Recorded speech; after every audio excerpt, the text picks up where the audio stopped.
নমস্কার বন্ধুরা, আবার একটা নতুন রেসিপিতে আপনাদের স্বাগত। আজ বানিয়ে দেখাবো ধনেপাতার চাটনি।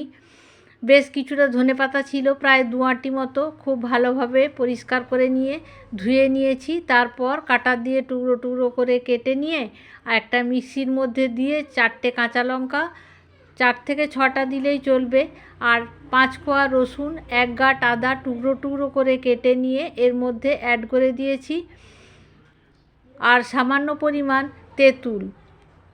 আপনারা চাইলে লেবুর রসও অ্যাড করতে পারেন। পরিমাণ মতো নুন দিয়ে আর অল্প পরিমাণ এর মধ্যে জল অ্যাড করে দিতে হবে, বেশি জল দেওয়া চলবে না। তারপর মিক্সিটা ঘুরিয়ে নিলেই চলবে।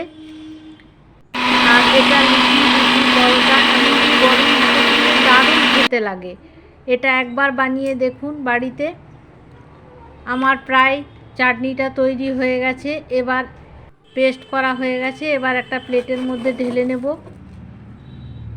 পরিমাণ মতো চিনি অ্যাড করে দিলাম।